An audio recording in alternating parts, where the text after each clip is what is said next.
మనం ఒకటే ఒక మాట మాట్లాడదామండి.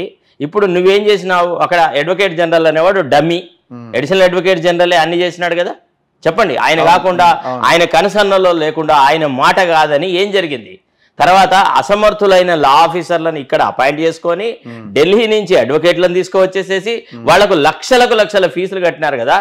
మొత్తం కేసీఆర్ ప్రభుత్వంలో మన రాష్ట్రం తరఫున ఇతర ప్రాంతాల నుంచి వచ్చిన అడ్వకేట్లు ఎంతమంది, వాళ్ళ ఎవరెవరికి ఎంత ఫీజులు ఇచ్చినారు ఈ రాష్ట్ర ప్రభుత్వ ఖజానా నుంచి, మన లా ఆఫీసర్లు ఏం బీకినారు, అప్పుడు ఎందుకు ఆర్గ్యూ చేయలేకపోయినారు, వీళ్ళని కాదని వాళ్ళకి ఎందుకు ఇవ్వాల్సి వచ్చింది అనే దాని మీద ఒక ఎంక్వైరీ చేయమనండి సమగ్రంగా. అసలు ప్రతి కేసులో కూడా వేరే వాళ్ళు వచ్చి ఆర్గ్యూ చేసినారు కదా. ఎక్కడన్నా ఎప్పుడన్నా నేను I have never heard that మన అడ్వకేట్ జనరల్ ఉండంగా వేరే రాష్ట్రాల నుంచి అడ్వకేట్లను పిలిచి మనం ఆర్గ్యుమెంట్ చేయిస్తున్నాము అంటే మన అడ్వకేట్ జనరల్ డమ్మీ అనే కదా దాని అర్థం. అంతే కదా. ఇప్పుడు ఫస్ట్ రామకృష్ణారెడ్డి గారు ఉండే, ఆయనను ఒక రకంగా ఇచ్చేసినారు. ఆ తర్వాత మన ప్రకాష్ రెడ్డి ఉండే, ఆయనకైతే అసలు నాన్ కోఆపరేషన్ చేసేసి ఆయనను ఏదో రకంగా బయటికి నెట్టే ప్రయత్నం చేస్తున్నారు. ఆ తర్వాత శివప్రసాద్ అనేదాన్ని తీసుకొని వచ్చినారు, బిఎస్ ప్రసాద్ తీసుకొచ్చినారు, ఆయనను డమ్మీ చేసినారు. అసలు మొత్తం రాజ్యం రూల్ చేసింది ఎవరండి? ఇప్పుడు తర్వాత రెండోది క్యాస్ట్ ఫీలింగ్ తీసుకొస్తుంది కదా. ఇప్పుడు అంటే కేసీఆర్ పరిపాలనలో అయిన వాళ్ళ లోపల ఫస్ట్ మనం కనుక చూసే పక్షంలో వీళ్ళు చేసిన ఇది కనుక చూస్తే నేను మీకు చూపెడతానండి ఎంతమంది వీళ్ళ కులం వాళ్ళని పెట్టుకున్నారు. J Ramachandra Rao additional advocate general, ఈయన 2014లో అపాయింట్ అయితే మొన్న మెడల్ పెట్టి నెట్టే వరకు ఈయన అట్లే ఉన్నాడు. అంటే కొత్త ప్రభుత్వం వచ్చిన తర్వాత ముఖం చూపెట్టలేక రాజీనామా చేసి పక్కకు తప్పుకున్నాడు.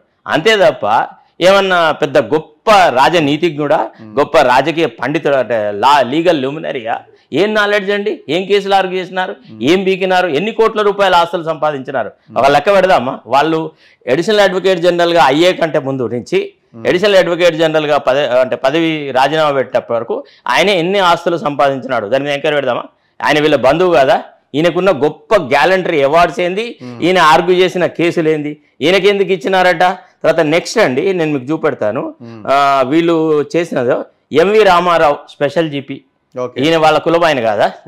ఆయనకి ఒకసారి ఆయనను తొలగించి మళ్ళా ఆయనకి అపాయింట్మెంట్ ఇచ్చినారు. ఆయనను అపాయింట్ చేయడానికని నాకు పుల్లలు పెట్టేసేసి ఒక రకమైన వాతావరణం సృష్టించేసేసి ఇచ్చేసినారు. ఈమె లార్వెన్ ప్రాజెక్ట్స్ గురించి అవినీతిలో పాల్పడలేదట. ఆమె నాకు డైరెక్ట్ గా ఫోన్ చేసింది. వాళ్ళకి కవితనే ఫోన్ చేసేసి నువ్వు వాళ్ళకి సాయపడు అన్నది, మా డాడీ చెప్పాడు, నువ్వు వాళ్ళకి సాయపడు అన్నది. వాళ్ళు లార్విన్ ప్రాజెక్ట్స్ అని ఒకళ్ళు ఉండ్రి ఇక్కడ సర్వే నెంబర్ 47లో కొంత ల్యాండ్ గురించిన వ్యవహారంలో వాళ్ళు నా దగ్గరికి వచ్చినాడు. వాడు వచ్చేసేసి వచ్చుడే డైరెక్ట్ గా నాకు వాళ్ళు తెలుసు, వీళ్ళు తెలుసు, అట్టా తెలుసు, ఇట్లా తెలుసు, అది ఇది నువ్వు నా పని చేయి, లేకపోతే నువ్వు ఇక్కడ ఒక్క నిమిషానికి ఉండడానికి వీల్లేదంటే నేనే వాడినా నిర్ణయం తీసుకున్నది. నా పైన అడిషనల్ అడ్వకేట్ జనరల్ ఉంటారు, ఆయనకి చెప్పాలన్నా. నీకేం తెలుసు? Additional advocate general most corrupt fellow, వాడు కోట్ల రూపాయలు సంపాదించినాడు, వాడిని అతి త్వరలో మేము సిబిఐకి అప్పగిస్తున్నాం అంటే నాకు నచ్చలేదు. ఎందుకంటే నా పైన పనిచేసే వ్యక్తిని నా ముందే తిట్టడం నాకు నచ్చక గెట్ అవుట్ అన్న. అంటే లేదు అన్న తర్వాత అట్లా కాదు ఇట్లా కాదు అది ఇది అన్న తర్వాత నేను మీరు ఎవరు చెప్తే వింటారు అన్నాడు. ఎవరైనా ప్రభుత్వంలో ఉన్న వాళ్ళు చెప్తే వింటానంటే డైరెక్ట్ గా ఇట్లా ఫోన్లు కలిపి కవిత చేతికి ఇచ్చినాడు. కవిత నాతో మాట్లాడింది. తర్వాత ప్రభాస్ గారి ల్యాండ్ విషయంలో ఆమె ఏమేమి రాజకీయాలు చేసింది, ఎన్ కన్వెన్షన్ సెంటర్ మీద ఫస్ట్ కొంత అటాక్ చేసేసి కొద్దిగా కూలగొట్టినట్టు చేశారు, ఆ తర్వాత మళ్ళీ ఆపేశారా అంటే అదేం గంగిగోవైందా? ఇట్లా ఎన్ని సిటీ పెరిఫెరీలో ఉన్న ల్యాండ్స్ మీద ఎన్ని భూములను వీళ్ళు కబ్జా పెట్టారు, దీని మీద ఎంక్వైరీ జరుపుతారా? ఇప్పుడు అది నచ్చకనే మీరు బయటకు వచ్చినారు కదా. అంతే కదా, అట్లాంటి నచ్చకనే వచ్చినాను. దాని తర్వాత నెక్స్ట్ సార్ మీకు నేను చూపెడతా, శ్రీపతి సంతోష్ కుమార్ అంటాడు, వీడు ఒక ఏజీపీ, వీడిని మళ్ళీ జీపీ చేసినారు తర్వాత టైం లోపల.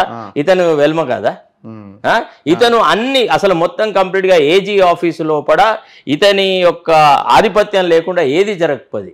ప్రతి వాళ్ళ మీద పీతిరీలు చెప్పుడు, వీనికి పుల్లలు పెట్టేసేసి మొత్తం సర్వనాశనం చేసినాడు వ్యవస్థని. ఆయనకున్న పెద్ద మేధా సంపత్తి ఏంది? ఆయన ఏజీపీ నుంచి జీపీ ఎందుకు చేసినారు? 2014 నుంచి ఈయనను మాత్రం కదలపలేదు, మిగతా వాళ్ళందరికీ ఒక టర్మ్ కాగానే తీసేసినారు.